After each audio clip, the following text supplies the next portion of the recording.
Bonjour à tous, bienvenue dans les 4V. Marine Tondelier, vous avez donc signé cet accord pour un nouveau front populaire hier. On va revenir dans le détail justement sur la répartition des circonscriptions, sur le programme. Mais d'ores et déjà, Jordan Bardella vous désigne comme son principal adversaire. Qu'est-ce qui vous fait dire que vous pourriez gagner ?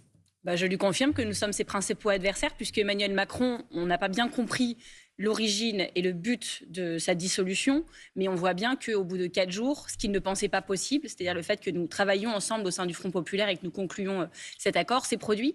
Et donc il est, au bout de 4 jours, 10 points derrière nous dans les sondages. Donc ça montre bien que le mot majorité présidentielle n'a plus de sens et que cette majorité présidentielle est en sursis. Et nous sommes à 1 point du Rassemblement national, alors que nous sommes partis en campagne il y a 4 jours. Et donc on voit bien cette dynamique qui s'est installée, qui doit maintenant dépasser très largement les partis politiques. Le Front populaire doit devenir vraiment populaire, c'est-à-dire pas être une alliance de partis politiques, mais les syndicats doivent s'en emparer. Nous allons manifester tout à l'heure, place de la République, avec eux.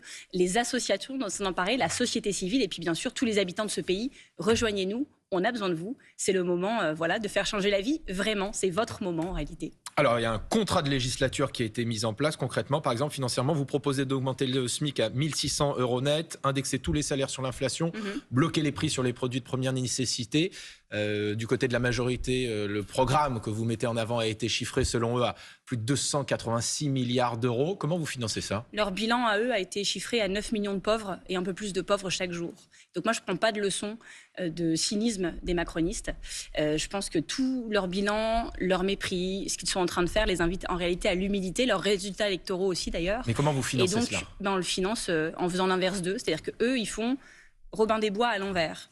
Ils ne touchent pas aux plus riches et ils prennent aux plus pauvres. Nous, on va tout simplement faire l'inverse. Mais c'est normal en fait que les gens nous demandent comment vous allez financer, est-ce que c'est sérieux ? Mais je vous rappelle quand même que ce gouvernement, pourtant constitué de banquiers, de gens très respectables, très sérieux, soi-disant, la dette n'a jamais été aussi importante dans ce pays que depuis qu'il le gouverne, que nous avons été déclassés par les marchés. Et nous allons faire attention à ça, peut-être même plus qu'eux.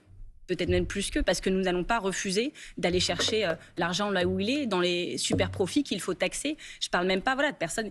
Des fois, on dit mais peut-être que les gens qui gagnent beaucoup d'argent, ils le méritent. Mais quand ce sont des super profits, c'est-à-dire des gains dus à la guerre, à la crise Covid, à la crise énergétique, qui font que tout d'un coup, quelqu'un qui fait le même travail qu'avant gagne beaucoup plus d'argent. C'est juste logique d'aller le chercher pour financer de la répartition sociale. Ça s'appelle la justice, tout simplement, la justice. Ce contrat de législature prévoit de booster et d'encourager le développement, par exemple, de la filière des énergies renouvelables. Mais il n'y a pas un mot sur le nucléaire. Est-ce que vous avez mangé votre chapeau pour obtenir des postes de député ? Vous me connaissez, je pense que ce n'est pas trop mon genre. Les écologistes restent des écologistes. Toujours. Comptez sur nous. Mais ce qui se passe, c'est qu'on a écrit un contrat pour 100 jours et un contrat de législature pour 2 ans. En 2 ans, et encore plus en 100 jours, vous ne fermez pas une centrale nucléaire. En 2 ans, ce n'est pas vrai. Et vous n'en ouvrez pas non plus. D'ailleurs, quand Emmanuel Macron vous propose des EPR, on voit bien que c'est pour 2040, 2045. Et donc, l'urgence là, c'est de déployer le renouvelable. C'est ça que nous devons faire en 2 ans. Et si nous le faisons, non seulement nous n'avons pas forcément à ouvrir de nouvelles centrales nucléaires que nous n'arriverons pas à construire ni à financer. Deuxièmement, c'est beaucoup plus économe pour les finances publiques. Troisièmement, c'est plus efficace pour résoudre la crise énergétique parce que c'est maintenant. Et c'est la même chose pour la crise climatique. Les accords de Paris nous engagent avec des résultats pour 2030. Donc des EPR qui vont ouvrir en 2040 ne nous sauveront pas. Voilà, c'est là-dessus que nous nous sommes mis d'accord et j'en suis très heureuse. Toutes les interrogations n'ont pas été levées, notamment qui ira à Matignon si ce nouveau Front populaire emporte ces élections législatives. Est-ce que vous-même, vous vous sentez capable, comme c'est le terme qui est employé par plusieurs de votre partenaires, capable de devenir Première ministre ? Franchement, la question ne se pose pas comme ça. On a construit depuis 4 jours un collectif. C'est à ça que je tiens. Un collectif. Et c'est pour ça que je ne vais pas participer au défilé des gens qui, tous les matins, se déclarent candidats au poste. Pour moi, les choses sont claires. Vous ne l'excluez pas ? Pour moi, les choses sont claires. On voit comment le gouvernement se dessine, en fait, progressivement. Mais il est trop tôt pour dire qu'il sera Premier ministre. Je vais vous dire pourquoi. Moi, par exemple, j'ai un avis. Je regarde les uns, les autres, je dis tiens, oui, peut-être. Et puis on a tous des avis, on est tous en train de réfléchir. Mais pour moi, chaque jour de cette campagne, les actes des uns et des autres, les mues que nous sommes en train d'opérer chacun, dessinent celles et ceux qui potentiellement en seront capables ou pas. Et donc chacun va devoir faire ses preuves. C'est comme ça la politique. Jean-Luc Mélenchon, dont on parle beaucoup, est-ce que pour vous c'est une ligne rouge, oui ou non ? Je pense que si tout le monde met des lignes rouges, on s'en sort pas. Donc c'est pas comme ça que moi je participe. Moi je suis à une table, je discute avec les gens. J'ai compris que c'était une ligne rouge pour certains. J'ai compris que lui-même s'était mis quand même un peu en retrait sur ce sujet. Pour moi, voilà, le sujet c'est résolu un peu de lui-même sur Jean-Luc Mélenchon, mais il n'y a pas de raison de mettre Doucase, il n'y a pas de raison de dire si c'est pas lui, je m'en vais, si c'est lui, je m'en vais. C'est pas comme ça qu'on doit travailler. Alors très concrètement, maintenant, chaque parti qui a obtenu des circonscriptions les répartit entre ses différents candidats. On a appris cette nuit qu'il y avait une sorte de purge à la France Insoumise, puisqu'il y a des députés sortants. C'est pas une sorte, je pense que c'est une purge. Comme Alexis Corbière, Raquel Garrido, qui ne seront pas investis par la France Insoumise. Clairement, ils payent le fait d'avoir critiqué Jean-Luc Mélenchon il y a quelques mois. Comment vous réagissez à cela? Est-ce que vous-même, vous allez quand même les soutenir? Je pense que c'est une erreur, je le dis comme ça. Je pense que c'est assez ridicule, par ailleurs, au vu des enjeux qui sont les nôtres. On aura peut-être un Premier ministre d'extrême droite dans 3 semaines et on fait tout pour que ce ne soit pas le cas. Mais tout nous invite au sérieux, à la décence et à l'intelligence. Et donc moi, j'ai appris ça cette nuit. J'ai été extrêmement choquée et je vous le dis, j'ai convoqué des instances ce matin pour pouvoir en discuter avec les écologistes et que nous voyons quelle suite à donner à cela. Mais je ne vois pas pourquoi nous ne soutiendrions pas des candidats qui sont des sortants. Quand on a discuté avec tout le monde, il a toujours été clair que tous les députés sortants de nos forces politiques respectives seraient soutenus par le Front populaire, hormis des cas très précis, parce qu'il y aurait eu des VSS ou des affaires judiciaires. Vous en parlez, Adrien Quatennens, par exemple, dans le Nord, la France Insoumise fait l'inverse. est investi par la France Insoumise, au seul titre de la France Insoumise, mais Adrien Quatennens est investi. Ils font l'inverse, c'est-à-dire que nous, on a investi tous les sortants, sauf un cas particulier de violence sexiste et sexuelle.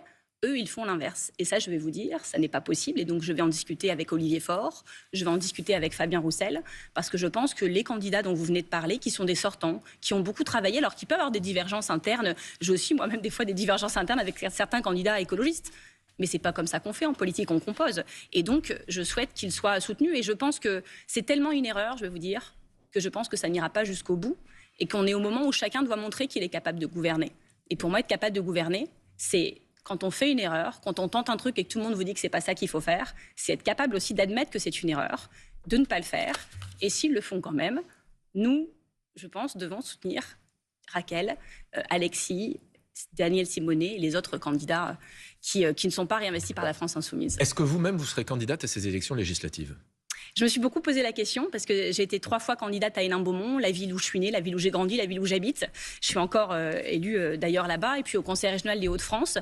Mais les choses sont simples, c'est la circonscription où Marine Le Pen est candidate. Et donc il faut faire une campagne tous les jours. Et vous voyez bien que là, depuis dimanche soir, je n'ai pas eu le temps de rentrer chez moi. Je vais rentrer tout à l'heure après la manifestation. Et donc, ce n'est pas sérieux pour moi de prétendre être candidate titulaire sur cette circonscription. J'ai donc proposé, puis j'ai donné l'exemple, comme il fallait que chacun fasse un effort dans la négociation. J'ai proposé ma circonscription socialiste. Vous ne serez pas candidate dans cette circonscription. Mais je serai suppléante parce que je ne me voyais pas être candidate ailleurs. Et donc, je serai au front aussi contre Marine Le Pen. Très concrètement, on voit que Emmanuel Macron, ça fait moins d'une semaine qu'il a dissous l'Assemblée nationale. On a l'impression qu'il s'est passé énormément de choses depuis. Les propos d'Emmanuel Macron qui sont justement repris par l'une de nos concerts dans le monde.